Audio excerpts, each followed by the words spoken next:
Welcome to episode 178 of the Grip Strip Podcast, the Frontrunners edition of the Grip Strip Podcast. My name is Philip Matthew. I'm your host. I'm with my co-host, a computer genius, iRacing Indy 500 champion, a gentleman, a scholar, and one of the biggest fans of the Jacksonville Jaguars. His name is Josh Fine. What's going on, brother? Hey, doing great, Phil. Of course, glad to be back for another week. Talk about racing and all things that happened this past week, and ready to get into it. Yeah, we're definitely busy weekend last weekend and going into this weekend itself. Indy cars were at Toronto. Saw Christian Lundgaard get his first career win. NASCAR Cup Series was rained out to Monday.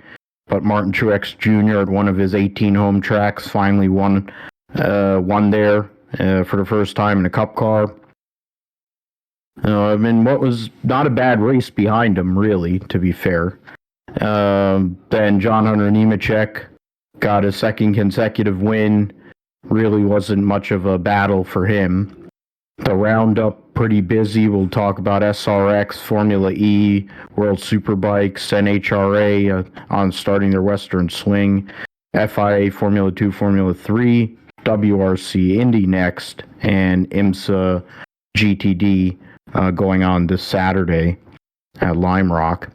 We'll spend probably about 5 minutes previewing the Hungarian Grand Prix, and then spend a little more time previewing the Hy-V Iowa doubleheader. It's hard to make a overall pick because it's two different races, but we'll see what happens with that. And preview and make picks for Pocono Raceway this weekend, which I'm actually going to be able to go for the first time in 4 years. I'll actually be going to a race, so that'll actually be cool. I'll be going with people that haven't ever been before, so it'll be even better.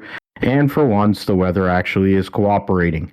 So as of now, knock on that, Friday's probably going to get rained out. So everything that's supposed to be done on Friday is going to get moved. But Saturday should be good, and Sunday looks all right. Josh will let us know all things going on in the world of iRacing and gaming in his sim segment, and we'll call it a day. First, let's get into the Honda Grand Prix of Toronto, which saw Christian Lundgaard go and win his first career IndyCar race, first win for Rahal Letterman Lanigan Racing since the 2020 Indianapolis 500, when Takuma Sato was around, and also was a great deal for Lundgaard. His best friend was there, pretty emotional. Leading into his main sponsor's race this coming weekend. So great timing there. He had to make a pass on the probably de facto IndyCar champion for 2023 in Alex Palou, who had broken his wing in an incident with Helio Castro-Neves and Kyle Kirkwood, but still was able to hold on, mainly because of the wrap on the car. Christian Lundgaard ended up winning the race by 11.78 seconds over Palou. Colton Herta finished third, just over 15 seconds behind. Scott Dixon, Joseph Newgarden round out the top five.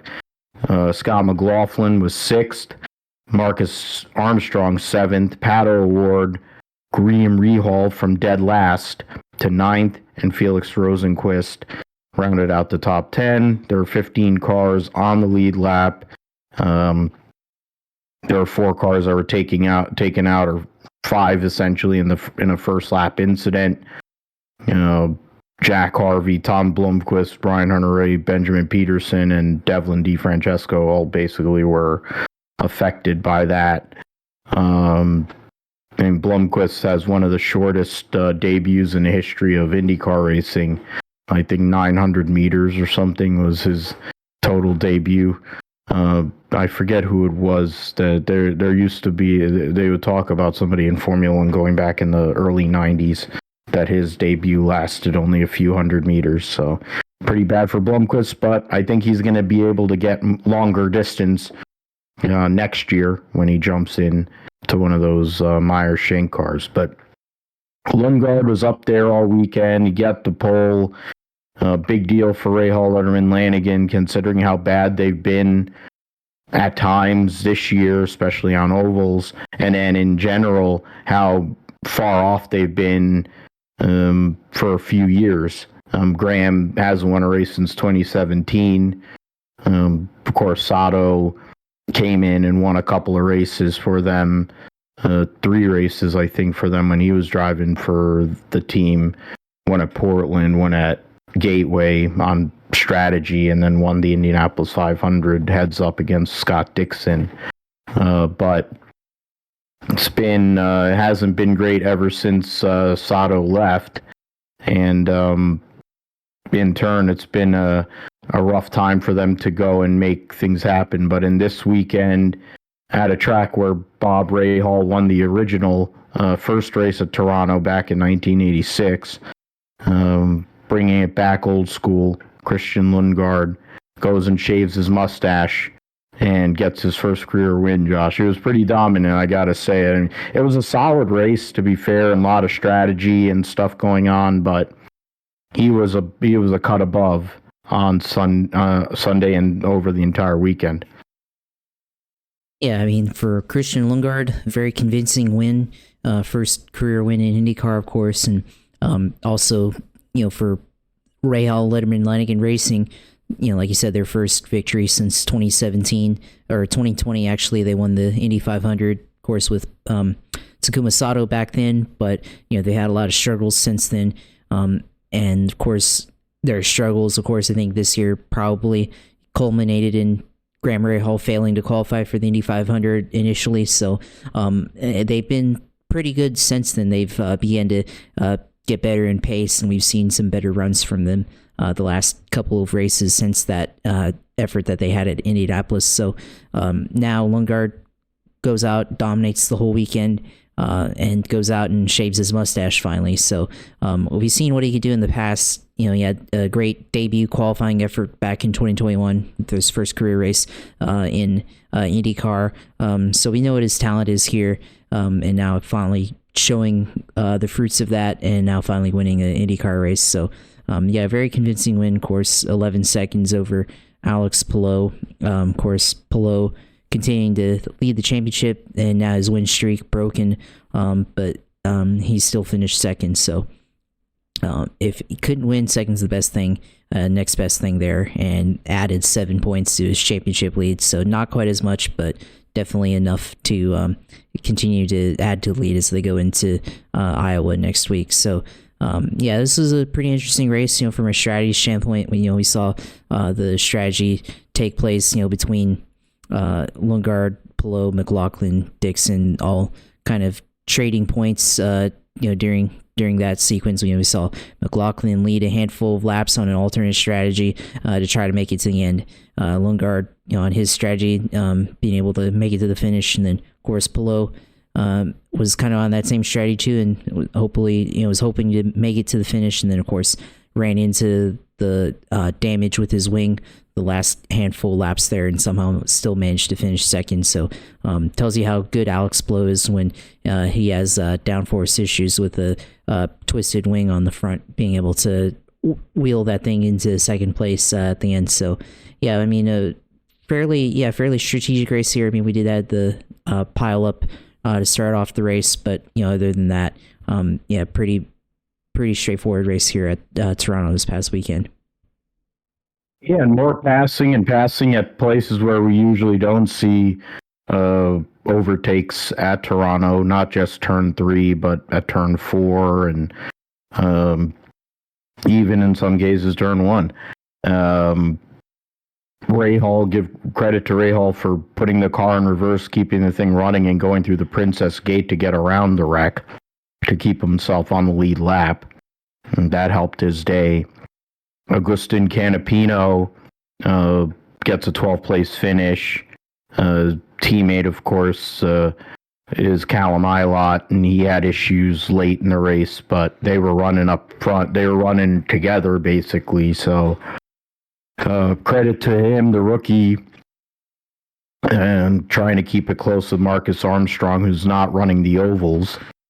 You look at Kyle Kirkwood. He had avoidable contact with Helio Castro-Neves, and that basically ruined his race because he was in a position based on when he pitted that he could have gotten out in front of Lundgaard, could have gotten out in front of McLaughlin, because all three of them are on different strategies, and basically par for the course with Andretti Autosport. If they're not like dick stepping themselves in pit road, the driver's doing it. If it's not the driver or the team, or it's a mechanical, or they crash like Romain Grosjean does every week.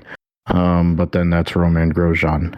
I think it's a good thing he has a Lamborghini contract, because he sure as hell isn't going to have an IndyCar ride next year. I mean, you look at some of these guys. You got Pato O'Ward, who started third but ends up finishing eighth.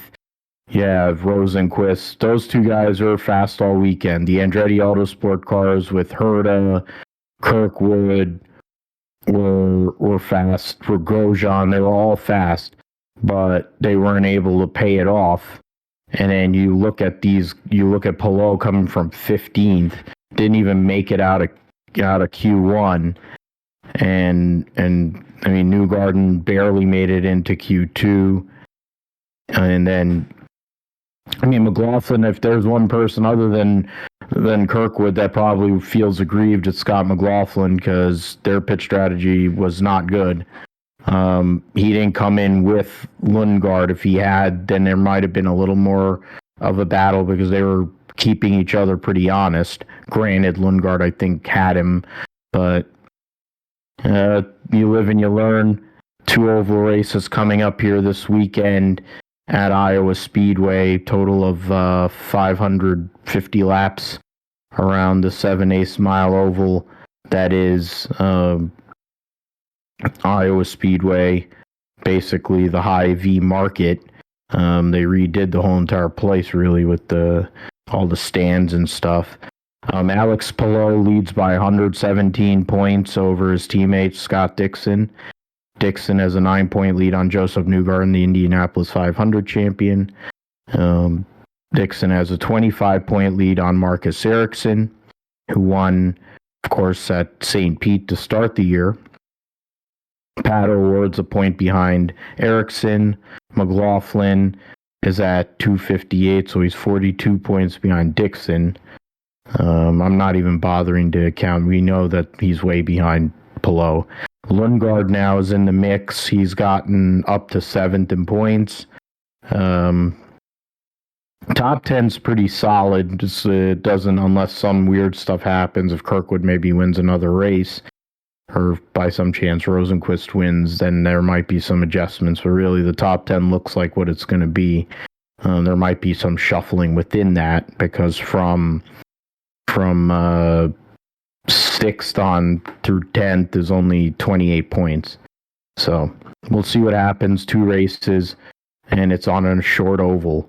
So, and it's a key time in the IndyCar season for sure to go and try to make something happen, get yourself in the mix to try and win this championship, or put yourself in a position to win the championship. Which, I mean, to be completely honest, Palou has basically got one hand on it. Lundgaard dominated. McLaughlin was the other major leader, and that was it. I mean, that was basically where it was at. Pit stop sequences saw Dixon and Ericsson lead, but otherwise it was Christian Lundgaard's weekend. And we'll see.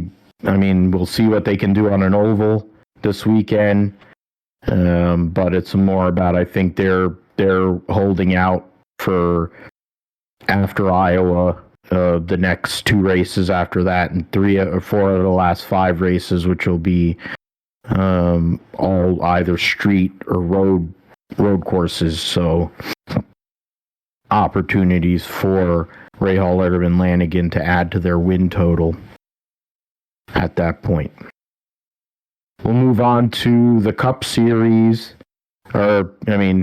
I'll just make one one piece there. I think was his name Pruitt put up that Linus Lundqvist, the defending Indy Lights or Indy NXT champion, is gonna make his debut. Doesn't say which team, but probably. I mean, I would assume that if we're looking at the opportunities for him, it's probably Ed Carpenter. Maybe Ray Hall puts out a fourth car, maybe, but I don't think so. They're not good enough to really be doing that. Possibility of Ganassi with the oval, but I think they already, Sato has a contract, so it can't be there. I don't think Andretti's going to overextend themselves. I know it's just basically try out to see if we can get an Andretti ride, which he'd look pretty good in DHL colors, I would think. Dale Coyne, of course, needs to look for two drivers, so he would be one that they'd have to find funding, and they have the funding from on the Rick Ware side, so he'd be a good signing. I'm sure. I mean, really, it's either Ed Carpenter or Dale Coyne that I think would have that opportunity for Linus Lundqvist. At least 2 races, and probably 3, he says, based on the report. The other bit of news coming out here is that Simon Pagenaud still hasn't gotten over his concussion at Mid-Ohio after that huge wreck, which is a disturbing sign. It's kind of ironic you're going to Pocono. Last year at Pocono was essentially the crash that probably ended Kurt Busch's career in qualifying. And that set a bunch of things in motion, which included bringing Tyler Reddick over a year early to drive the 45 car. But Simon Pagenaud having that concussion protocol, not being able to get back in the car, he will have a couple of weeks to give himself some more rest so that he can be ready for the race at Nashville. So hopefully he'll be all right. Thinking of him, hopefully he'll be okay. And he obviously has options in sports cars with Honda. I mean, Wayne Taylor Andretti is going to run a second Acura car next year. MSR likely is going to Colin Braun might stay, so I would hope he does, but then they need another driver. Pagenaud would probably be a great fit there. So we'll see what happens with that as we go along. The Crayon 301 at New Hampshire Motor Speedway saw that Truex kid from Mayetta, New Jersey, get his first career win at New Hampshire in a Cup car. He had never won there before somehow. I mean, I remember a couple of years ago when it was raining and they started the race and he crashed in turn 1 with Kyle Busch. That was pretty stupid. It wasn't their fault, but it was just similar to what the great Brian Barnhart did. The double birds from Willpower and all. And it also happened in New Hampshire. Truex absolutely destroyed everybody. The next closest leader in terms of laps led, he led 254 of the race's 301 laps. The next closest driver was Austin Dillon, who was on an alternative strategy and somehow or another made it work and got up to 9th, which probably was one of his best finishes, not his best finish the whole entire freaking year. Harvick led 10 laps. Will Byron led 9. But really it was Truex. Blaney, I think, had the second best car.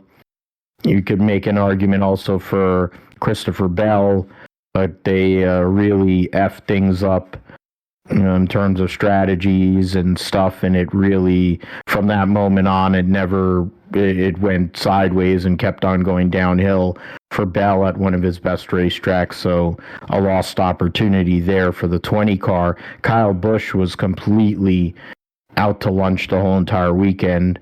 He wrecked they made the comment on Sirius Radio earlier that I think he wrecked in every day he wrecked in that car. Like he wrecked, or every session, like he wrecked in practice, he wrecked in qualifying, and then he wrecked in the race. So definitely a write-off weekend for Kyle Busch. It's a good thing you have 3 wins there. I'll go into the results, of course. Truex wins over Joey Logano, 2-time winner at New Hampshire, trying for his 3rd. Kyle Larson 3rd. Kevin Harvick 4th. Had a slow pit stop, his last pit stop, and he wasn't happy about it. Not like they were going to win the race, but I think, give Harvick track position, you never know. Brad Keselowski, top 5, one of his better racetracks. Tyler Reddick 6th. Dennis Hamlin 7th. Darrell Wallace Jr. 8th, so a whole 23-11 sandwich there. Dylan and then Chase Briscoe's first top 10 since Talladega in April. Tells you how bad that team has been. But he got track position. Richard Boswell put 2 tires on him. One of them cautions, got him up there. Car was racy. They had good cars. I mean, Eric Almirola was leading the race. And Blickensderfer told him that all the lugs were tight, and then he goes into 1 and 2, and the right rear wheel falls off, and he hits the fence. So, I mean, come on now, that's really bad. And I mean, I'm no fan of Eric Almirola, but the guy, this is one of his better racetracks. He needs a win to get in. You can't have that. In these situations, and Blickensderfer has kind of had this his entire career. I mean, his pit crew failed miserably, and then they didn't admit it. They could have saved his car, and he could have gotten a finish out of it. Going and wrecking and finishing 34th does nothing for him. I mean, granted, at this point, where all the Stewart-Haas cars are, sans Harvick, you're going to have to win.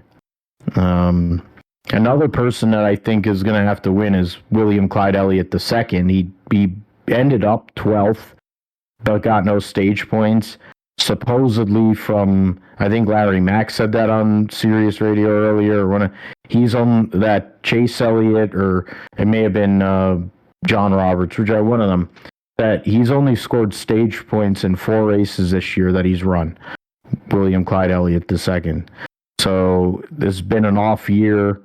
Before you take into account the injury, getting suspended for a race, for hooking Hamlin at the 600, it's definitely not the Chase Elliott that people are used to, being a contender, Final 4, Final 8 contender, as he has been over the last few years. Hendrick Motorsports is scuffling a little bit, but this is not one of their best racetracks, and they're probably really glad that they don't have New Hampshire in the playoff anymore, because it would have exposed them a bit more. But Truex goes out there, 3rd win of 2023, and after a year where he missed the playoffs, finished 17th in points, the possibility and likelihood, it seems like he's going to be quitting if he can put it all together at the end of this year. Big deal for him to get this win at one of his 18 home tracks, Josh. Yeah, I mean, this is definitely one of Martin Truex Jr.'s actual home tracks. I mean, his other one's Dover, but first Cup start here. I think his family also has a lot of history here. So, or well, not first Cup start, but first debut in Cup, replacing Dale Jr. in 2004. It's been a long career since then for him in the Cup Series, but Truex now dominating, finally winning for the first time here at New Hampshire Motor Speedway. So, just a thoroughly convincing performance from him. And,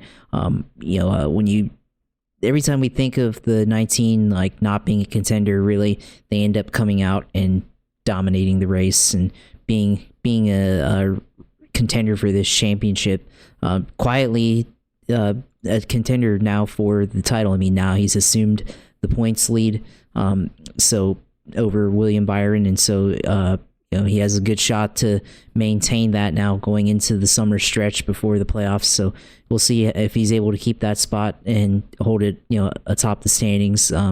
Which, I mean, we have a lot of opportunities for drivers to get in via wins. A lot of opportunities for drivers to make mistakes and fall out of contention on points. So there'll be a lot to see here in this. But yeah, Truex getting his third win this season. So we think of him as a contender now. I think it's safe to say he's solidly locked in. So I expect to see him maybe in the Final Four at the end of the year after missing the playoffs last year. So that should be interesting. I think we also have to talk about some of the other guys like Tyler Reddick, Bubba Wallace. They haven't had a good stretch of races here since Gateway. Really, they've been kind of off the mark. They had a good set of races leading up to that race where Bubba Wallace is getting couple of top 10s in a row. Tyler Reddick had a handful of good races, but since Gateway, they both crashed out of that one, and they really have been kind of off the map. They kind of disappeared, and now finally their first top 10 finish, I think, for both of them since Charlotte. So good result, good recovery for them. They've kind of been off since that Coke 600. So it'd be interesting to see if they can turn it around here with the stretch of races that we have coming up. Maybe the speed for Toyota as a whole. Joe Gibbs Racing has been pretty good recently, especially Truex and I think Hamlin. So we'll see if that kind of goes back into 23XI's favor here. Maybe Bubba Wallace get a win here soon to get him into the playoffs and lock him in. He's tight on points, sitting in 15th for his first playoff appearance. So we'll see what happens there. Of course, you mentioned Chase Briscoe, but let's also talk about Eric Jones. He hasn't been anywhere this season, been completely out to lunch with Legacy Motor Club, but finally getting he's on a top 10, but probably one of his better races this year, and they've quietly been doing better. They got an 8th at Nashville, 16th at Chicago, and then 11th last week at Atlanta, another 11th here at Loudon. So maybe quietly beginning to turn it around here and getting better finishes despite them being down on the totem pole at Chevrolet, moving to Toyota next year. So we'll see how that takes place there. And then, of course, Austin Dillon, he's been out to lunch this year as well with teammate Kyle Busch with his domination that he's had this year. And, of course, I think he also had to factor in his penalty that he got at Martinsville into the standings. But, he is results-wise kind of having a typical year, one top 5, 5 top 10s, so kind of a typical year for him. But at the same time, he's not doing great standings-wise because of that, penalty, in fact. So we'll see. He's one spot in the top 30, could be a wild card driver, especially at Super Speedway or something like that, like we saw last year at Daytona. So a lot of these drivers that we don't normally see, end up getting top 10s or right around that range. Do agree with you with Chase Elliott. I think it's time for him to finally get a win. He's got a lot of opportunities, of course. Got a ton of road courses left here. A couple of big tracks as well, Michigan, Pocono, Daytona coming up as well. So we'll see if he's able to get a win here. He's got to have something to be able to make the playoffs, or else he's in jeopardy of missing it after basically having 3 straight Final Four appearances. Since then, of course, injury and the suspension don't help, but they've really been off the pace this year. So we'll see if they're able to turn it around the next coming weeks. But as we continue to go throughout the summer here, now getting to the kind of the point in the season where we have a lot of variation in track type on the schedule and produces a lot of surprise winners here. So we'll see, as we get to Daytona coming up the end of August here, which is not that far away, about a month and a change, or month and 2 weeks. So we'll see what happens here. But a lot of things happening here in the meat of the standings, as we have one guy maybe asserting himself at the top with Martin Truex there.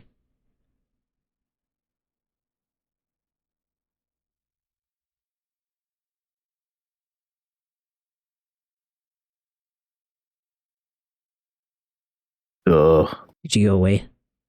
Yeah, I did. I mistakenly hit. I was trying to unmute myself, and then I hit the hang up button. Sorry. Are you still? Are we still good? Yeah. All right. Okay. 1, 2, 3. Yeah. So Truex has a 17-point lead in the overall points for the 25-point bonus, but you have 6 races to go. Josh mentioned it. I mean, you have Pocono and Michigan, which are 2 big tracks.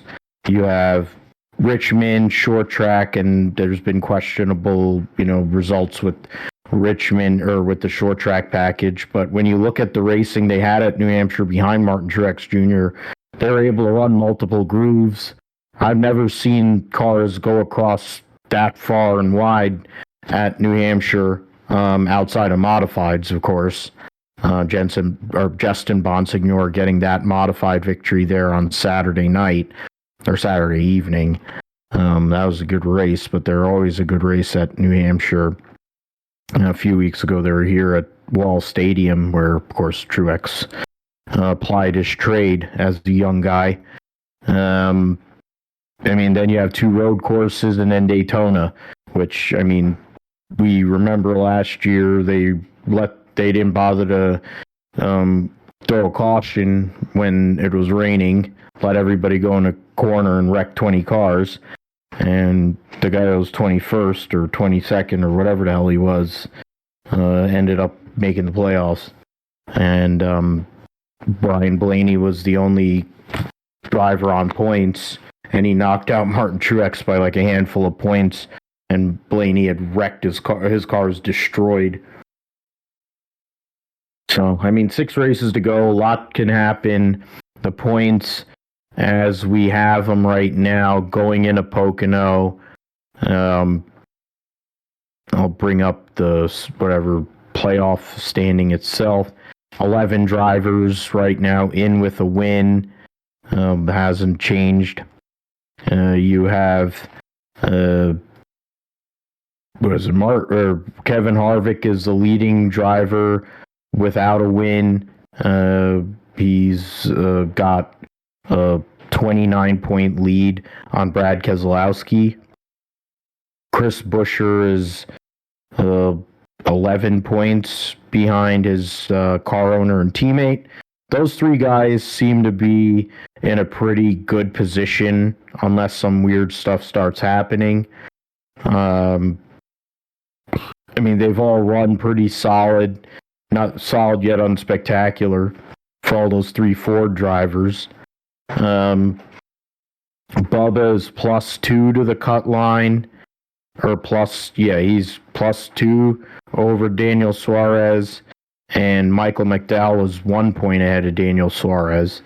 The Travis Mack tried to run fuel strategy and run long, hoping for a caution, and it didn't happen.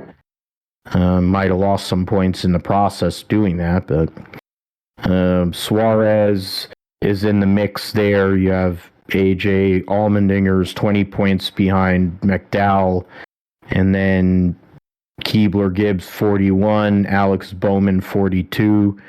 Bowman has won at Pocono before. He's won at Richmond before, so something to look at. Of course, Clyde won at Pocono last year, and he's done well at he's done well at Watkins Glen. So those are 2 places I think to look at for both Hendrick Motorsports guys. And right now, points wise for Clyde, it's going to be very hard. He's what is it? So we got 28 plus, like 60 points, 50 something points, 58 something like that, whatever. And over the next 6 races, having to gain 10 points on Michael McDowell seems like it's possible, but you need to be gaining stage points to make it easier on yourself, and they haven't been running good enough to get stage points for whatever reason. So something to look at, and we'll get into it in more detail later on. before we move forward, of course, there's a couple other announcements. Ryan Vargas is going to be the director of team and driver development at 3F Racing, which is, I think, a European-based team, and they've been talking about coming over here and doing stuff that's been rumored for a while. I think they were trying to bring Tarso Marquez to Cup a while back. They've been like talking about coming along and being in this series for I don't know how many, for a while. Yeah, Dennis Hertz, looking to enter NASCAR, and then 3 months incorporated Hertz, D2 Christian 2 of course will be an option. Experienced drivers. It's a different one. And then they still talked about it. They got it back. Okay.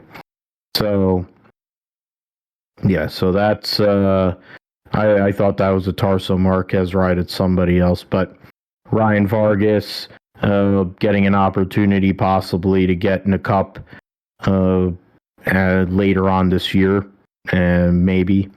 And then Brody Kostecki, the Australian V8 Supercars driver for Erebus Coca-Cola Racing, running ahead of Shane Van Gisbergen in points this year, is going to make his Cup Series debut at Indianapolis in a 4th RCR car, an open car. Same time that Kamui Kobayashi is going to make his Cup debut for 2311 in their 67 car. So stack lineup, stack grid at Indianapolis, which is still like a month away. So it's pretty crazy. That's going to be one to watch. Getting the Xfinity, there really isn't a lot there. Am Better Health 200. John Hunter Nemechek, with his second consecutive win, now has taken over the overall. I mean, he has the regular season points lead, but he also has more wins than Austin Hill. 33-point lead overall in the standings, and one more win, 6 more playoff points for him in that right now. John Hunter, it was a clinic for him as well. Justin Allgaier led the second most laps. Sammy Smith, John Hunter Nemechek's teammate, was up there as well. And Chandler Smith, who started on pole. So John Hunter Nemechek, Chandler Smith, Austin Hill, Daniel Hemrick, Sammy Smith, top 5. Justin Allgaier, Jeb Burton, Josh Williams with another top 10. After having one at Atlanta, Brett Moffitt and Mason Massey in the 08 gets a top 10 finish from 33rd. Kaz Gralla in a backup car, a road course car, a really old piece from what Sam Hunt said, got a 13th place finish, so credit to him on that. Trying to look at where, Ryan Sieg got wrecked early in the race. It was a pretty bad weekend after his brakes failed. Wrecked with Anthony Alfredo and Parker Kligerman. Parker Retzlaff, who I think you picked, Josh, as your wild card pick, was running pretty good most of the weekend and then got taken out. Had an issue there late, unfortunately, but he ran better than where he ended up finishing. Got second in the second stage, so unfortunate for him. He's getting better week by week, and so it's good to see. But yeah, I mean, you got some of these guys that are battling for playoff position. I mean, I'm trying to see, Jeb Burton is still outside of the top 12, so in overall points, but he Riley Herbst, we'll get into that in a little bit, but John Hunter didn't win a stage, but he was the dominant figure in this race. Sammy Smith and Allgaier won the stages, but in the end, it's a Gibbs racetrack. It was a Gibbs kind of weekend at New Hampshire for John Hunter, and considering what may be going on with the 19, we might be looking at the next driver of the 19 car if things kind of go a certain way. but I think he kind of wants to get some hardware and be like his father and win a Xfinity Series championship first. Yeah, I mean, I can definitely agree with that. John Hunter is definitely making a case for himself to be a championship driver this year in the Xfinity Series. A couple years ago, of course, had an opportunity to win the Truck Series championship, but came up short there. But now in Xfinity for Joe Gibbs Racing, so we'll see if he's able to come up with something now and come up with a win here in the championship. So now first time back-to-back wins. So yeah, definitely a dominating performance there. Chandler Smith, who I think I picked as my winner, ended up finishing second, but he qualified on pole. So pretty good effort from there for the rookie driver. Sammy Smith also a good effort there and led a couple laps and won the stage, like you said. Allgaier, I mean, he did pretty good. I mean, it's another solid top 10 finish there. But I think John Hunter winning all the races, it's gonna get more difficult for contenders like Allgaier to try to get up in the standings to overtake for the regular season championship. So he's third in the championship, but still falling behind with every win that John Hunter gets. So I mean, still solid top 10 finish there. I mean, not a lot really happened this race. I mean, a little bit disappointed in Josh Berry's efforts there, going from 3rd to 17th there at the end. But I think there was a little bit of a drama, of course, at the end. Sheldon Creed, Cole Custer getting into it, and then ruining both of their races and finishing in 22nd and 21st and 22nd. So yeah, unfortunate for them there, getting together on the final lap. So I think they both kind of had a disagreement there, but seems like they'll be able to move on from it. But this race, pretty short.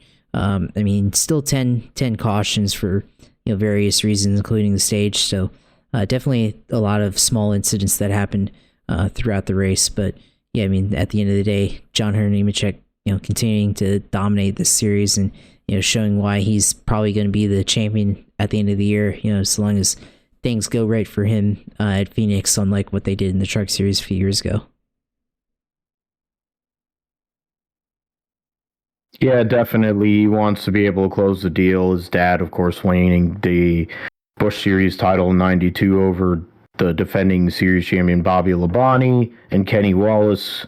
Kenny Wallace coming off of the year before where he thought he was going to win the championship, and then he kind of got away from him, and Bobby Labonte was able to sneak by. So those are all names you got.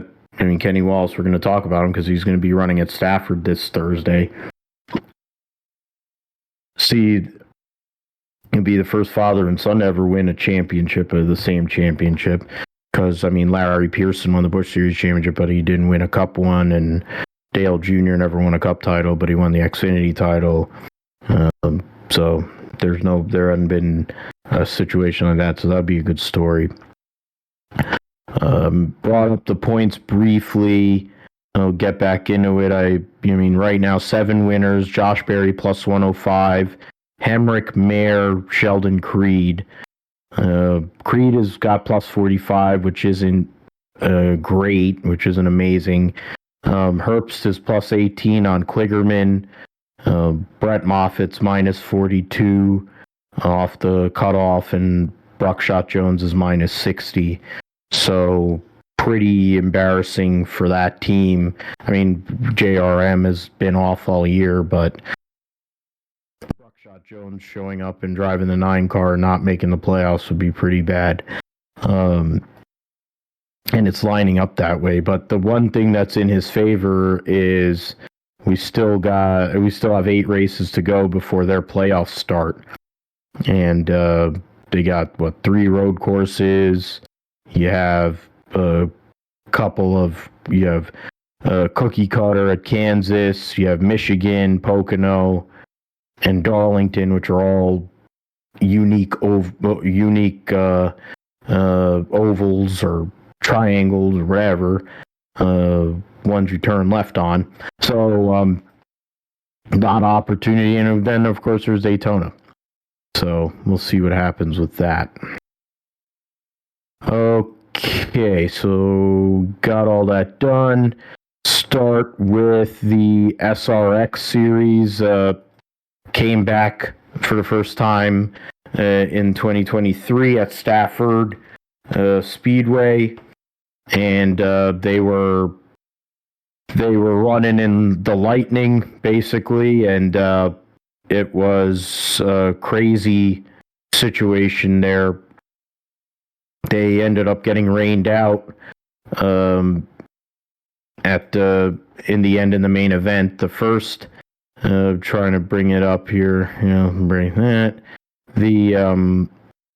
In Heat 1, Denny Hamlin won over Paul Tracy, Marco Andretti, Bobby Labonte, and Tony Kanaan. Tony Stewart finished 6th. And race 2, Nonek won over Clint Boyer, Brad Keselowski, Harvick, Tracy, and Stewart. And then in the main event, Hamlin beat Newman, who was trying to go for 2 in a row at Stafford. Clint Boyer, Tracy, Haley Deegan, and Marco Andretti, the defending champion of the series. Tony had motor issues and finished 11th. Harv had some sort of mechanical, or I think he hit the wall or some crap. There was some sort of issue for his car and he had to park, so unfortunate end for him. And the points going into Thursday night's second race at Stafford, since they had to move the race from Thunder Road in Vermont because of the state of emergency. So unfortunate for them. Hopefully, thinking of those the people of Vermont trying to go and recover. A lot of flooding, a lot of insane weather has been going on recently for sure. Newman a point ahead of Tracy, and plus 10 on Marco Andretti, and then there's a little bit more separation. Right now, Tony is last amongst the 8 regulars that are going to be in the field, but it's only the separation between himself and Newman is 20 points, but his separation to his buddy Marco is only 10 points. So if he can go and have a decent race on Thursday night, he can get himself right back into the mix. The entry list, I have to go over here.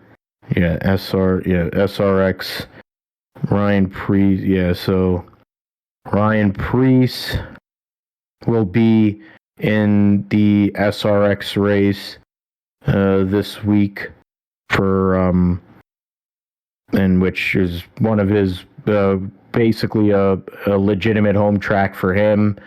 And he's won there 9 times, so there you go.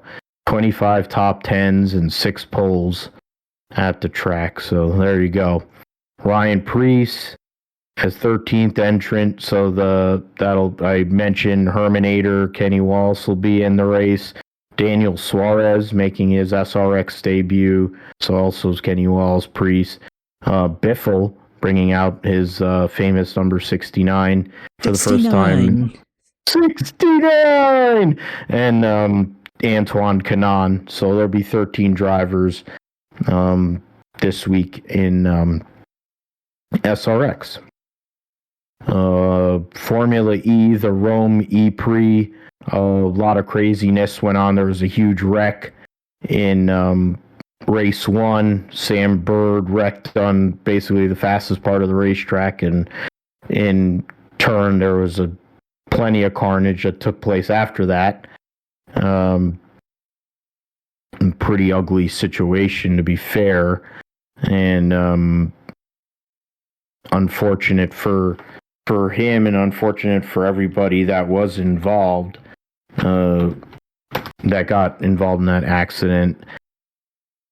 Going into the last races of the year, they're going to go to the London E-Prix here for the last 2 races of the year, and that'll be next. We'll talk about it next week.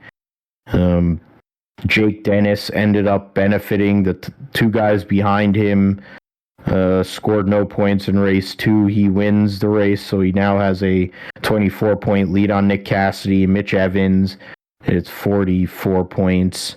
And then 49 points to Pascal Wehrlein.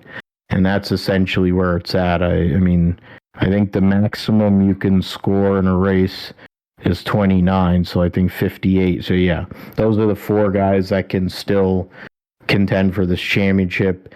In race 1, just go into the results just over the results. Okay, I wanted to do race 13. We'll do that first. In race 13, Mitch Evans won over Nick Cassidy and Max Gunther. So Jaguar, Envision, which is powered by Jaguar, and then Maserati. Jake Dennis was 4th, John-Eric Verne 5th. In the second race, Jake Dennis over Norman Nato and Sam Bird. So Avalanche Andretti with Porsche power, Nissan and Jaguar. Eduardo Motara and Sebastian Buemi rounding out the top 5. Mentioned the points there. We'll see what happens with that. It's going to be hard to beat Jake Dennis if he can get good qualifying run and stay up there and basically be on the bumper of both of those guys that are right there in Cassidy and Evans, the 2 Kiwis there running in the Formula E series. In World Superbikes, it was a weekend to forget for Alvaro Bautista. For once, he didn't actually win. So that was nice. Toprak Razgatlioglu ended up getting a couple of wins in the Super Pole in race 2. Bautista crashed in race 2, so gave up a lot of points. Bautista won race 1 over Toprak Razgatlioglu and Johnny Ray. Race 2 was Razgatlioglu, Axel Bassani, and Johnny Ray.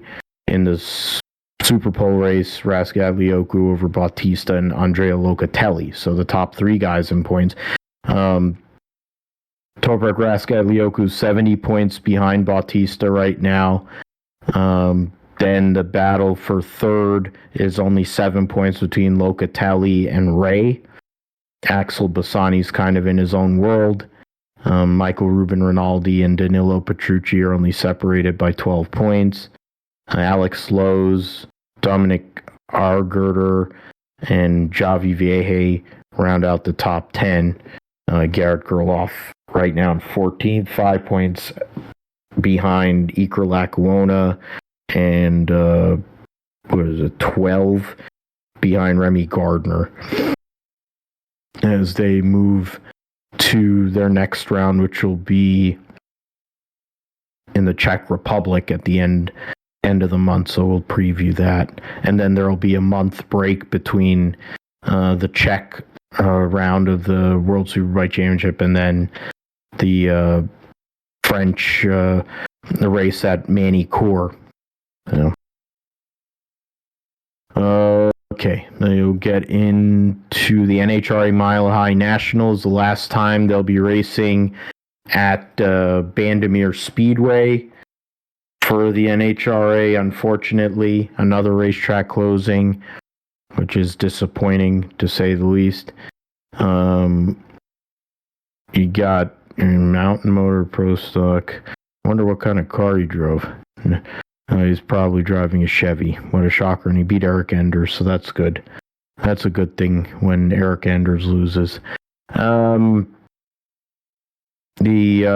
results at the Dodge Power Brokers Mile High Nationals. We'll get into in Top Fuel was Clay Millican. He's only won 8 rounds all year. Those are the 2 wins he's had this year. Otherwise, he's been knocked out in the first round of every other race. Matt Hagan gets another victory on the mountain for Dodge at one of their sponsored races. Troy Coughlin Jr. gets the win in Pro Stock, and Gage Herrera, after a couple of off races, gets back to what he was doing at the start of the year, which is winning and dominating. In the Too Fast, Too Tasty event, Justin Ashley won in Top Fuel, Matt Hagan won in Funny Car, so he gets a double, and so does Troy Coughlin Jr. Matt Smith won in Pro Stock Motorcycle. So detailed results or ladders there for Top Fuel. Clay Millican ended up beating Doug Coletta in the final there. Millican beat Coletta's teammate Sean Langdon to get to the final. Coletta beat Steve Torrance in the semifinal. Brittany Force ended up smoking the tires and losing to number 16 qualifier Rob Passy. And then Rob Passy got baptized, even though Sean Langdon was dead late. Got outrun by, or outran Passy to get into the semifinals. Funny Car, Hagan gets the win. He got a second round bye after beating Chris King, who didn't even run, it looks like. So he basically got 2 bye runs into the semifinals, had to run and treed Caps by 800ths, and that was the difference because he ran a slower both elapsed time and speed run there. And then he pretty much made up for it in the final because Alexis DeJoria was dead late. Was an hour late on her tree and gets the victory. She got in over J.R. Todd in the semifinal. So she was her lights were not good the whole entire day. Her lights were really bad, and she got away with it in the first 3 rounds, and Jeff definitely didn't in the final. Pro stock car, Troy Coughlin Jr. gets the victory over Dallas Glenn, who's been one of the dominant figures, of course, this year in the pro stock category. Coughlin beat his teammate Erica Enders in the semifinals. Camry Caruso lost to her teammate Dallas Glenn in the semifinals. So it was Elite versus KB Titan. Elite gets the victory there. Enders had low ET and best reaction time, but top speed went to Troy Coughlin Jr. The last one we'll get into, Pro Stock Motorcycle. Of course, mentioned Gage Herrera. He's having a great rookie year. Probably has already won the AAA Road to the Future award. Angie Smith red lit in the final, trying to get him on the tree. Gage Herrera with a good light and gets the win. Hector Arana had mechanical problems in the semifinals. I think if he had gotten into the final, it might have been a much better race than what he ended up having with Angie Smith. Gage Herrera ended up coming from behind to beat Chase Van Zandt in the semifinals. He also beat Matt Smith in the second round. So good job by Herrera to go and make up for some of the issues he's had this season or recently on the tree. Justin Ashley is leading the top field points by 54 over Steve Torrance, 105 over Leah Pruitt, 126 over Brittany Force, and 139 over Austin Prock. Clay Millican with his victory gets himself into the 10th position, 20 points ahead of Sean Langdon. And then you have Tony Schumacher rounding out the rear of the people that has run every week. So 12 cars are going to make the top fuel playoff. Matt Hagan, 45 points ahead of Ron Capps. DeJoria's third, 121 behind Robert Height, 132, and Chad Green, 171. Only 11 points out of Bob Tasca. Cruz Pentragon has got a pretty solid lead, 80 points on Blake Alexander. I think Blake Alexander and Alex Laughlin are probably going to also make the playoffs, even though they're not going to be in the top 10 because they've run every race. Pro stock, Dallas Glenn, even with the loss, 202 points out of Matt Hartford, Troy Coughlin Jr. with the victory gets to within 204 points. 247 Derek Kramer, 299 Aaron Stanfield. So massive points lead. Not so sure about how many of these cars would make it.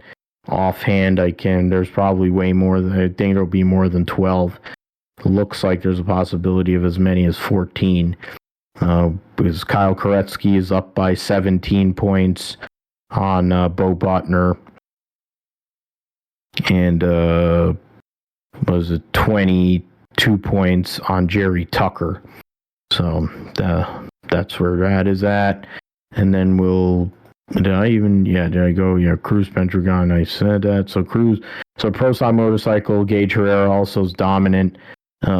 219 point lead on Hector Arana, and then it's further from there. Steve Johnson, Angie Smith, Eddie Krawick, Matt Smith there in 6th, Chase Van Zandt in 7th. Ryan Ayler's got a 19 point lead on Kelly Klontz, and Joey Gladstone is up there along with Chip Ellis. So we'll see what's going on with that as we go along, as they'll be racing at Seattle this weekend. Formula 2 and Formula 3, the racing at Hungary, accompanying, of course, Formula 1. We'll get into F3 first. Their points. Gabriel Bortoleto leading by 36 over Pepe Marti. And then Gabriel Mini, Paul Aaron, and amongst there's a really good mix. Mini, Aaron, Beganovic, Colapinto, and Zach O'Sullivan are only separated by 4 points. Fornioli is 15 points out in 8th.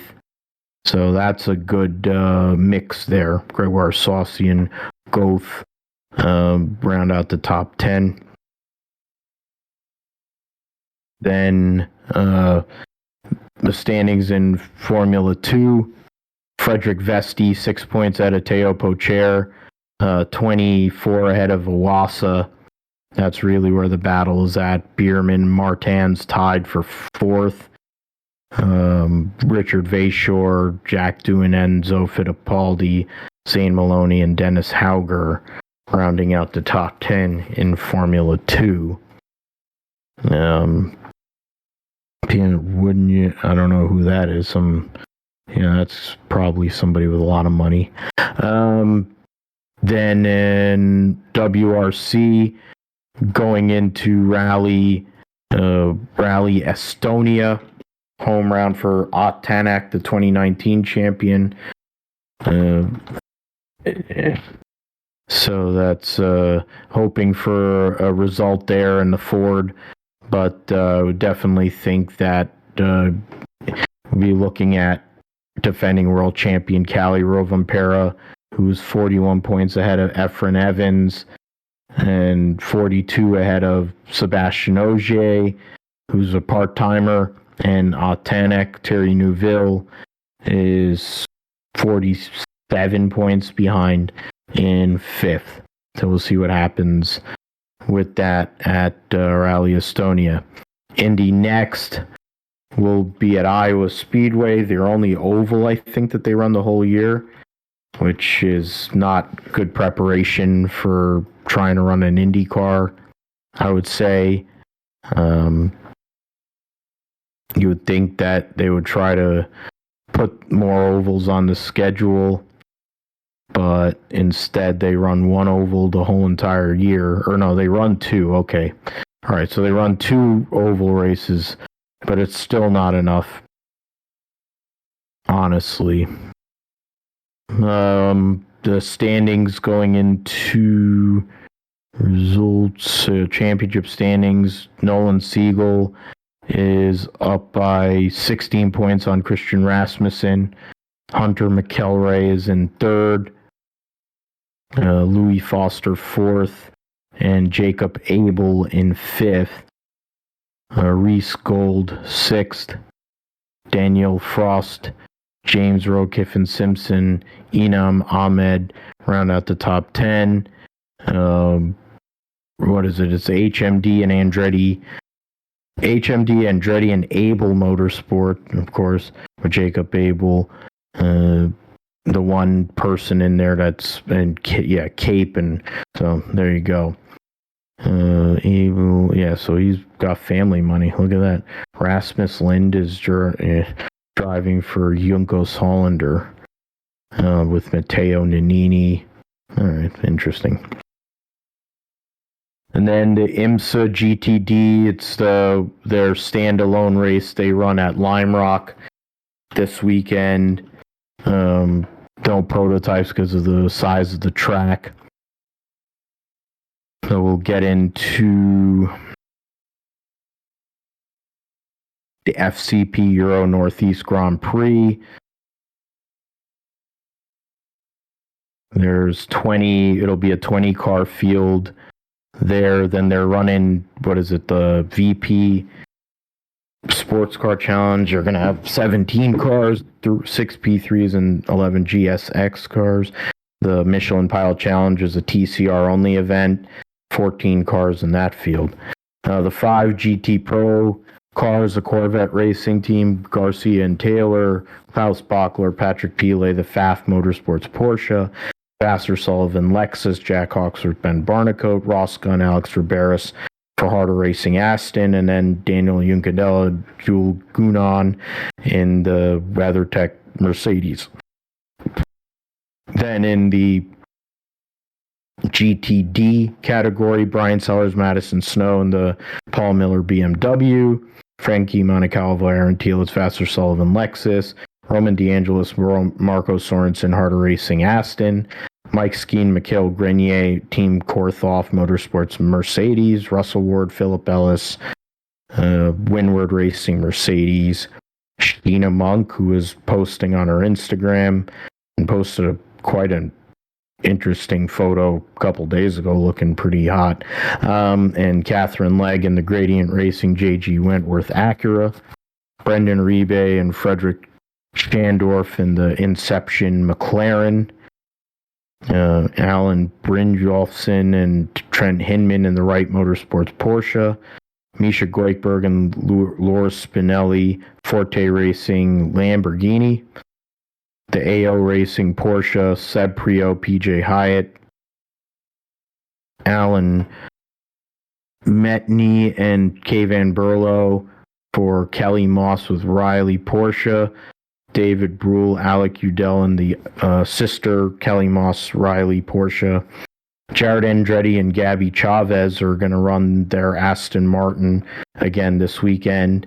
Last time they made an appearance with that car, it got destroyed at Laguna Seca by a prototype when Jared Andretti crashed into the pit. Patrick Gallagher and Robbie Foley in one of 2 Turner Motorsport BMWs. Bill Auberlin, Chandler Hull, and the sister Turner Motorsports BMW. Alrighty. Now to go and do our amazing Formula One coverage here, the Hungarian Grand Prix. I mean, I don't know who picked first, Josh, last week. It was... We didn't have Formula One last week. Well, no, but I'm just going I picked first, yeah. Yeah, so... All right, so I picked Max Verstappen, and I'll pick Max Verstappen for the rest of the year and probably for the next 2 years. At this point, I don't think it really is much to do.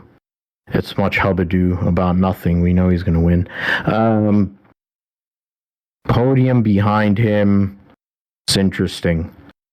I mean, Lewis is really good there, but I figure, can McLaren keep that momentum? Can Aston Martin be rousted from slumber since they've been in one for I don't know how many races? Ferrari's kind of always like sneaking around. I'm gonna go Lewis Hamilton and Lando Norris to be my podium picks for the Hungarian Grand Prix. Oh, I actually picked Truex to win. Look at that. So how about you, Josh? What are you looking for from the Hungarian Grand Prix? Well, you talked about Lewis. I mean, they've been pretty good as of late. And of course, Max Verstappen winner, so we got them both there to get our locked in pick there. But behind him, yeah, it's kind of murky. I'm gonna go. I'm gonna say Sergio Perez finally has a good qualifying effort and gets on the podium back in second place. And so he's been having problems qualifying, but he's still second in the standing, so he's still formidable, but just qualifying is an issue for him. So I'll go with him there in second. And then third, I'm going to go with Lando Norris in third. They've continued to upgrade their car. They've got more upgrades coming this weekend here for McLaren at Hungary. So yeah, I'm going to go with Lando. I think they're kind of on a run right now. So let's see what McLaren can do. See if they can get another podium, third place to get back on track for their season and become more competitive. Yeah, and I mean, when you look at the standings, Sergio Perez needs a good run. I mean, he's only 19 points ahead of Fernando Alonso. He's 35 ahead of Lewis Hamilton. So that battle for the number 2 spot in the World Championship, Drivers' World Championship, is still very much in play. Carlos Sainz, George Russell, Charles Leclerc only separated by 9 points. Lando Norris looking to overtake Lance Stroll this weekend for 8th. And then, that will be something to look at in terms of constructors. Mercedes is 22 points ahead of Aston Martin. Ferrari is 24 points behind Aston Martin. So we'll see what happens with the constructors there. McLaren has a 12-point lead on Alpine, and then it's very tight between the last 4 teams. Daniel Ricciardo returns to Formula One to drive the AlphaTauri. So we'll see if that makes much of a difference. I have a hard time believing it will, but he gets a free roll for the last 12 races of the season to kind of make a case for himself. Maybe to get a ride for next year in an AlphaTauri. Maybe it's to continue the testing. Who knows? But we will see what happens with that. IV Iowa doubleheader. Gonna bring up the IndyCar site again. Now it's taking forever to load. Okay. Trying to get in there. Event detail. I don't know, spotter guide yet. They have one practice on Friday. Then they have qualifications on Saturday morning and the race on Saturday afternoon. Recent winners in the doubleheader, Joseph Newgarden and Pato O'Ward last year won. I mean, Joseph Newgarden probably should have won both of them. Simon Pagenaud and Joseph Newgarden won the 2 races in 2020. Newgarden in 2019. James Hinchcliffe, I think, was his last win as of now of his IndyCar career. You had Elio Castro Neves in 2017. The win in 2016 of Joseph Newgarden after he got jacked up at Texas was probably the seal the deal for him to go and get into Penske Racing. Captain America, Ryan Hunter-Reay in 2015 and 14. Hinch in 13, 12. So 3-time winner. Ryan Hunter-Reay is a great short oval driver. So, and going back further and further. Yeah, so that's that. I'm curious as to this the stats. Do they have the event, like they usually have detail, like event detail or driver performance. They haven't put that up yet, unfortunately. Josh, you get to go first. I mean, think basically parked one of the guys I think is a logical favorite, a guy who's won there multiple times. But what say you on Iowa Speedway this weekend? Oh, I mean, personally for me, I'm going to have to continue to go with Joseph Newgarden on the ovals.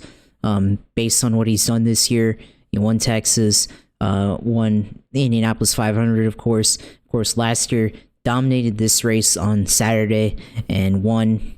And then Sunday should have won, except had the problem with the loose wheel and crashed out of the race and was on his way to win that one. So I'm going to go with Newgarden here, winning really both races. I think he can win both races and put a bit of a dent into Palou's championship lead here. We'll see how much, but it would be a big leapfrog if he's able to do it there. So we'll see if he's able to pull that off. I think wild card in this race, or doubleheader.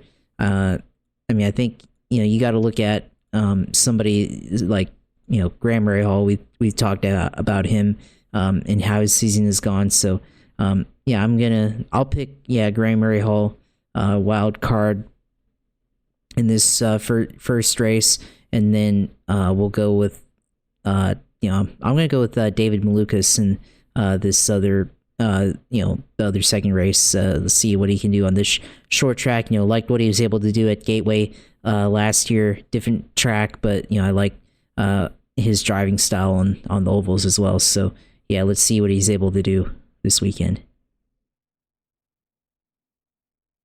All right, so Graham Rahal has one of the better averages. He's run outside of Scott Dixon and Ed Carpenter. He's tied with Ed Carpenter for second most races at Iowa Speedway. 16 races, 11 top 10s, 4 top 5. So that isn't a far reach. Malukas got a top 1 out of 2 races. He got a top 10 there. I mean, I'm going to go with, and it's not a fandom pick, it's just how good he is there, Pato O'Ward. I'll pick to win. The McLaren team has not won a race this year, which is crazy to think. But he'll end that string on Saturday and win R1. And I'll say Joseph Newgarden wins race 2. Then in terms of the wild card picks, excuse me, it's a good question. Wild card picks. I mean, you picked 2 good ones there. I mean, it's hard to say. I mean, it's hard to justify Marcus Ericsson as a wild card, but he's only won one oval race, and of course, it's the biggest one of all. You wouldn't think, or people wouldn't think, that he would be as good on short ovals, but actually, in 5 starts at Iowa Speedway, he has 4 top 10s, and so that's pretty solid. He's ran at the finish of every single one of those races as well, which, I mean, it's to be able to get through every single race there when you consider how hard it is to drive, how rough, traffic. I figure Ericsson, I'll say him as a wild card, and the other wild card driver I will say for this weekend. That's not valid there. I mean, it's also a reach, but Scott McLaughlin isn't exactly known for short oval prowess either, but he's driving a Penske car. And, eventually he's got to figure it out, and it's a good time to figure it out to get himself back in the mix for a top 5 finish in the points. So we'll go with Ericsson, wild card R1, and McLaughlin, wild card race 2. It'll be interesting to see how that all works out. Okay, now the NASCAR triple header at Pocono Raceway. Weather already is out there. Friday is going to be a washout. Hopefully it stays as Friday and not Saturday, because it would really bum me out. Let's see. You got to pick first there for the truck for now, so we'll do the trucks. What's it called? Tyler or Austin Hill's going to be in the 7 for Spire if they are able to qualify, or based on owner points. I don't know how it would work. Who would go home based on that? Kligerman probably would go home. Christopher Bell probably would go home in a second Hattori truck, because they've only run one race. Doza in the 28 probably goes home, because you have 39 for 36. The Spire truck might or might not be in play in terms of going home there. So those are all kind of drivers you have to see maybe that could get knocked off because of the rain. I'm picking Kyle Busch, because why not? He's in a truck race, so I'll just assume he's going to win. And you look at the point standings and current situation. Penalty report around. I don't know where they have the points. Drivers race results points. There you go. Truck series results so far this year. We got, after this is the last race of the regular season. So after Saturday's race, the playoffs will be set. As it stands right now,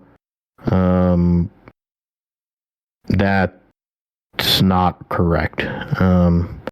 That's from 2022. That helps. Gotta love that. I was trying to find the truck 2023 truck results. Okay, let's do that. Try that. Pocono and actually Richmond, sorry. So Pocono and Richmond before Indianapolis Raceway Park in a few weeks' time. So they haven't done the results. They don't post that. Okay. All right. So right now, Corey Heim leads the overall points standings by 26 over Zane Smith, Ty Majeski, Ben Rhodes, Grant Infinger, Christian Eckes, all but Ty Majeski amongst that group, and then you add Carson Hocevar. That's basically the majority of the wins there. 11 wins so far in the 14 races amongst that group of 7 drivers, for the exception of Ty Majeski, of course. But he's going to make the playoffs. He doesn't have to worry about it. The real interesting battle is from 8th on back. 8th through 11th is separated by 5 points. So Matt DiBurrito, Nick Sanchez, and Matt Crafton are all in right now. Stuart Friesen's a point behind.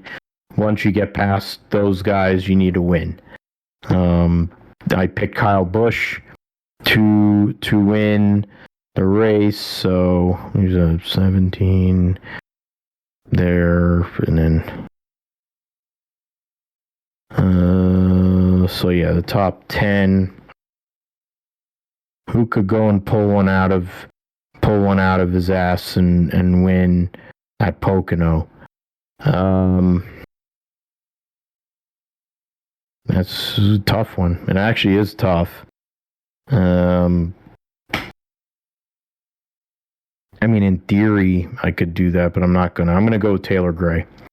I'm gonna say Taylor Gray gets his first career win at Pocono. He does have the ARCA experience there, and gives himself an opportunity to make the playoffs with a victory. Get 2 drivers from Tricon into the playoffs as of now, if that were to happen. So, Kyle Busch, Taylor Gray, truck picks for me. How about you, Josh? Yeah, I'll go with Chris Bell winning in the Hattori 61. If Kyle Busch can't win, I think he'll be up front.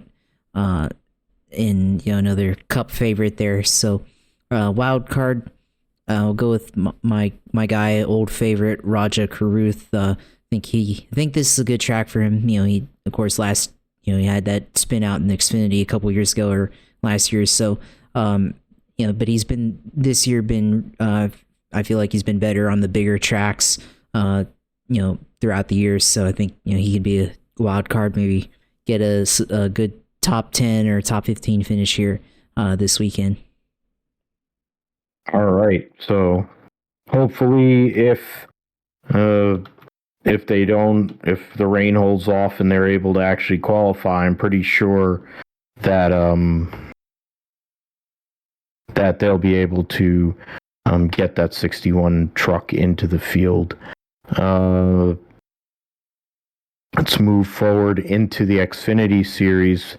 The Explore the Pocono Mountains 225, 41 cars for 38 spots in that race as well. So three vehicles will go home. I think I mentioned everybody of significance over there on the truck side. I might have missed something, but William Clyde Elliott II is going to be running or attempt to run the 17 for Hendrick Motorsports. You have Ty Dillon driving the number 3 for RCR. Stephen Parsons back in the 07 for SS Greenlight. David Starr, the 180-year-old, will be in the 08. Doesn't have anybody listed in the 10 car. It might be listed on their page. It doesn't say anything. No. So they don't have anything as of now for who's going to drive the 10 car. For Colleague, Corey Heim will be in the Sam Hunt 24 this week, so he'll be doing double duty on Saturday. And Graf will be in the 38 this week for Emmerling, or for RSS. That means the 28 will be Kyle Sieg. You have Sage Karam in his home game will be driving the Alpha Prime 44. Patrick Emmerling will be running for himself there in the 53. Timmy Hill try to attempt to make the race in the 66 for Carl Long. Dawson Cram back again in the CHK Racing 74. Chad Chastain in the DGM 91. And yeah, so that's basically all those drivers there. Josh, you get to go first on this one. Yeah, so this weekend here, we got a lot of picks. I mean, I'm gonna go with Hendrick here. Go with Chase Elliott. He needs a win in Cup, and we've seen the Hendrick entry on Saturday go on and win on Sunday, like we did last year with Kyle Larson. So Chase Elliott, definitely needs a win this weekend. Put some Chase energy into that season for him to maybe kickstart his run to the playoffs. So if he wins Xfinity, look for him to have some confidence on Sunday to get a win. So I'll go with him winning this weekend in Xfinity, and then wild card. Let's see, go with. I mean, there's a lot of interesting choices that we could go here, but I'm gonna go with Why not? We'll go with Josh Williams. It's an interesting pick here, but he's had some good success as of late. So let's see, maybe he can steal a top 15 or something out of possibly on fuel mileage or something this weekend here. Yeah, I mean, he's run in ARCA many times before there. He has plenty of experience at Pocono, so it isn't out of the realm. I think they're probably saving their energy more for Daytona here in a few weeks' time, but Pocono can lead to fuel mileage. It's been one of those kind of tracks. I'm going to go and pick John Hunter Nemechek. It's chalk.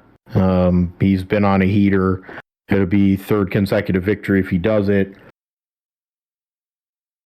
At 3 different types of tracks, you had New Hampshire last week, and then you think about the race before is Atlanta on a super speedway. Then you have Pocono, which is a big track, but you're shifting. Would definitely be an interesting one there if he can go and get another victory. And I'm gonna go. And you know what?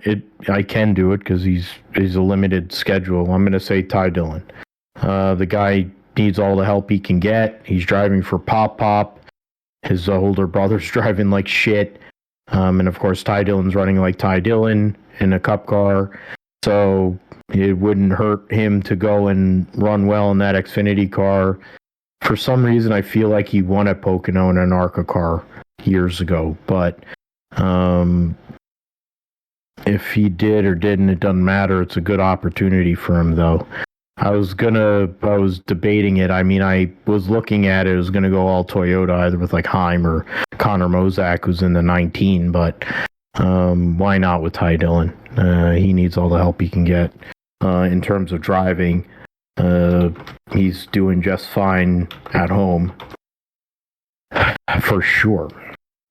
Cup Series at Pocono, last but not least, the High Point 400 at Pocono Raceway, sponsor highpoint.com 400, longtime sponsor for Chase Briscoe. So that's pretty good there. There are only 36 cars, so no bumping, no issues there. JJ Ailey will be back in the 15 for Rick Ware. Custer will be back in the 51 for Rick Ware. McLeod driving for himself in the 78. So Worldwide Express for Chastain, Menards, and Lidman, the brooms or whatever mop company for Gumby. Brestry for Bald Spot Dillon, Busch Light Peach, since they're going to be making Busch Light Watermelon soon. Busch Light Peach for Harvick, King's Hawaiian for Brad Keselowski, TBD on sponsorship for Corey LaJoy and Kyle Busch. Eric Almirola's sponsored by Ford. Denny Hamlin continuing his Northeast run will have Mavis tires on his car again. Blaney will have Advanced. Chase Briscoe running the sponsor of the race, highpoint.com, located here in New Jersey. Action Industries for AJ Allmendinger. Wyndham Rewards for Chris Buescher. Interstate Batteries on the 19. Yahoo will be back on the 20 for Christopher Bell. Dex Imaging for Harrison Burton. Verizon Frontline on the 22 for Joey Logano, not a Shell Pennzoil race, which is rare. Lidos for Bubba Wallace, Raptor on the 24 for Byron. Justin Haley doesn't have anything listed. McDowell Benny Bone, I think it's something, it's dog bones or something. Speedy Cash on the 38 for Todd Gilliland. Mohawk Northeast back on the 41 for Ryan Preece. U.S. Air Force this weekend for that Jones boy. Jordan Brand. Oh, that would be cool. I have to get a picture of that. If he's running that Carolina Blue Jordan Brand car, that'd be badass. Blue Buffalo for Richard. Alex Bowman running the Ally Best Friend scheme. Ty Dillon running the Gamebridge colors, since they're going to alternate running the Gamebridge colors from week to week for the rest of the season. And then Daniel Suarez running jockey colors in the 99. So I'll go first here. It's a difficult choice here. I mean, there's a lot of guys you would think could contend. I mean, Hendrick, and right now the Toyotas are on a heater. But, like for 2311, as Josh mentioned, they've been inconsistent, but they're starting to pick it up again. Truex has had a solid year. Sonoma's been one of his best racetracks, and he won there. He's got the Northeast doubled so far with New Hampshire and Dover. So I'm going to go and say that Martin Truex Jr. is going to win at Pocono and get the triple at another one of his home tracks to win. And my wild card, which is no bias and with no statistical backing other than he has won there once, is Chase Briscoe, just trying to go and get a Hail Mary at Pocono. I mean, his car owner and hero once clutch and coasted his way to a victory at Pocono. It was about 14 years ago. So stranger things Kansas? Or no. That was at Pocono. At Pocono. Yep. That was his first points driver. win. As an owner. And he did it also at Kansas. It became a thing for like 3 years where Tony would do the clutch the thing in and run it for the fuel. So, I mean, Briscoe's run well there in the past in Xfinity and in trucks. You need to get a Hail Mary. This is a track to go and do it because you can kind of get crazy with strategy. So I'm pretty sure they're not going to qualify well. So we'll see about that. How about you, Josh? I mean, yeah, I was thinking about Chase Briscoe there. You're going to be there and everything. So if he wins, I mean, you better have that on video, especially with friends and everything. No, so I won't be there on Sunday. I'll be here. I'll be home on Sunday. Oh, okay. So. Well, either way. So, well, you'll wish if he wins on Sunday, you'll wish you were there. I wish I was there. Yeah, definitely.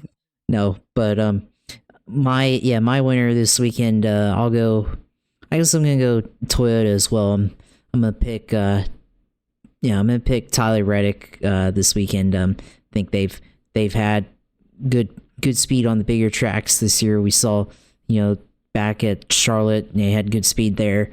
So I think bigger tracks, I think they've had pretty good speed, especially with the Toyotas and everything. So pick him to win, and then wild card.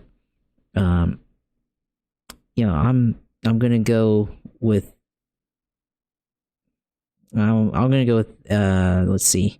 Well, I don't want to. Yeah, I mean, I could pick Chase Elliott, but I don't want to because I don't know how he's gonna do this weekend. So. I'm gonna pick AJ Allmendinger. Colleague's been solid as of late.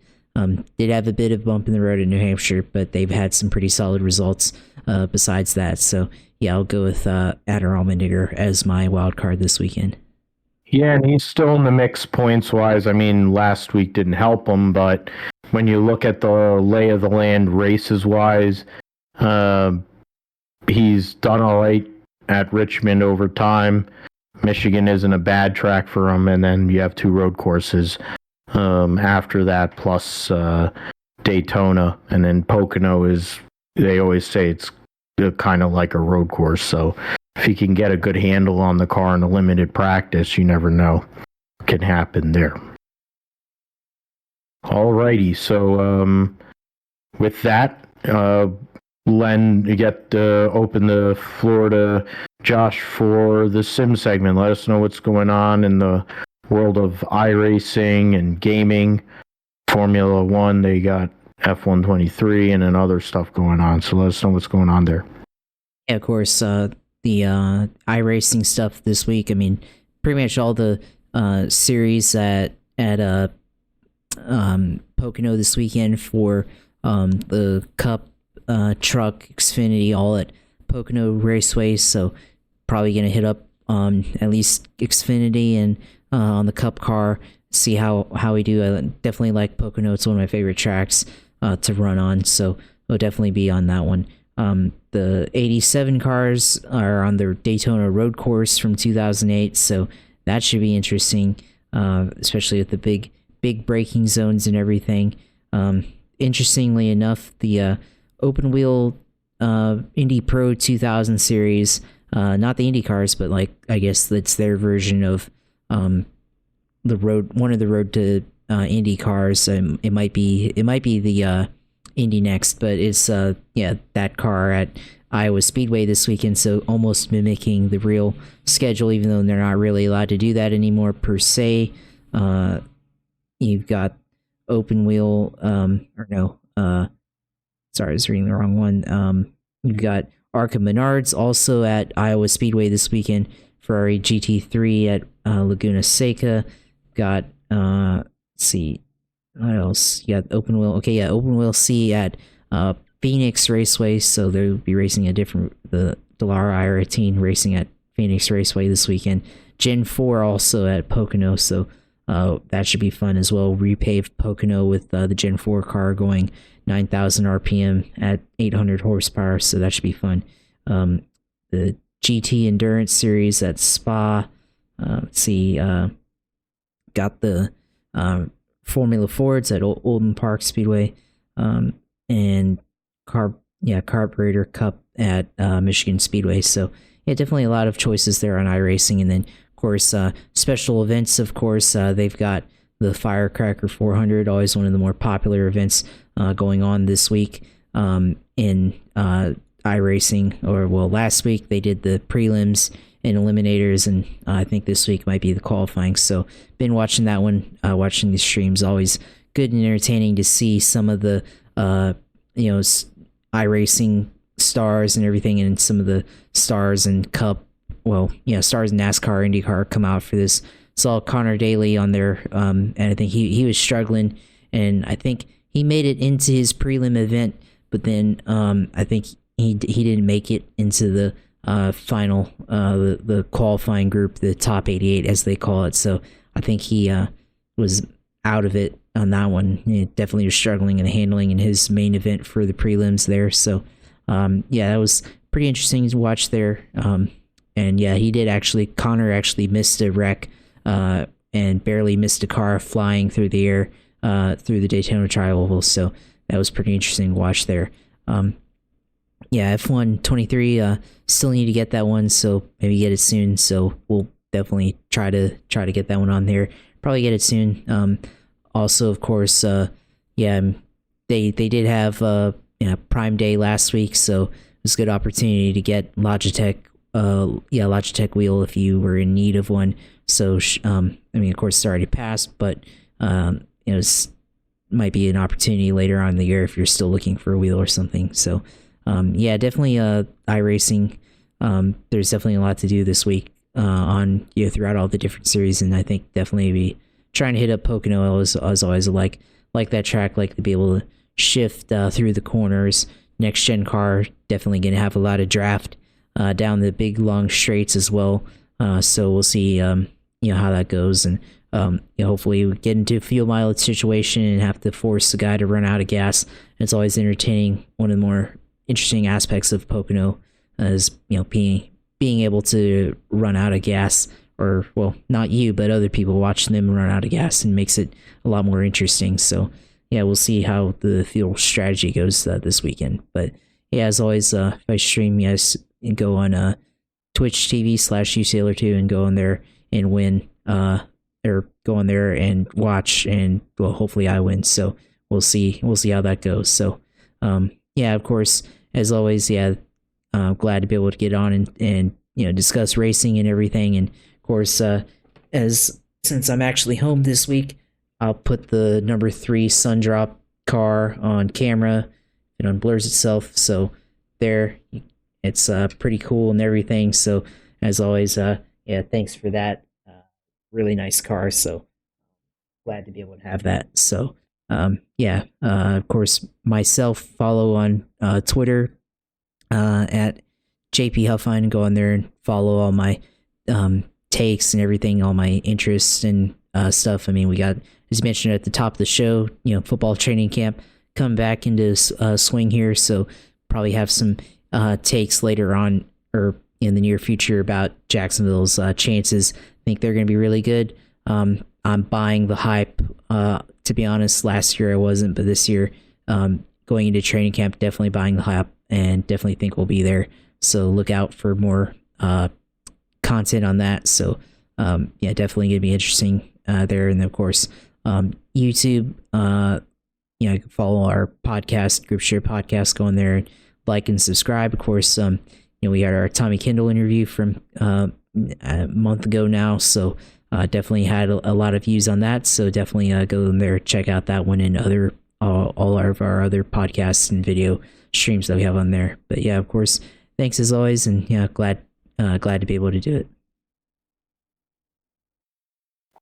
Absolutely, brother. Wouldn't do it with anyone else. We always have a good time here and do a great job on the back end, of course, with our sound and on the show, and also with the video feed on our YouTube page, Gripster Podcast. So definitely go and see that there. You can find me at PG Matthew 28. You can find the Gripster Podcast at Gripstrip Pod on Twitter. You can find the Gripster Podcast on philipgmatthew.com, which is my blog site. It's also on Podbean, which is our host site. This week I'll be at Pocono, so I'll have some stuff coming back from that. Hopefully I get some cool diecasts, if they're not an arm and a leg, or some cool merch, and then get to see some racing. First time in 4 years I've been to a race, so it'll be pretty cool to get a full day's worth of action there. So yeah, we'll be back next week with episode 179 of the GSP, talking about IndyCar, NASCAR, Formula One. Very busy roundup as per usual. We'll preview the Belgian Grand Prix for Formula One, their last race before the summer break. Cup and Trucks will be at Richmond. I mentioned the truck regular season finale there. And then the XFinity series will be on a standalone at Road America. So don't know if they're going to have... I don't know if they do modified pit stops like they do in trucks, but might come up there, so we'll see how that goes. So for Josh, I'm Phil. We'll see you next week for episode 179 of the Gripster Podcast. Thanks for listening. Thanks for supporting. Like, subscribe, follow, etc., etc. We'll see you next week.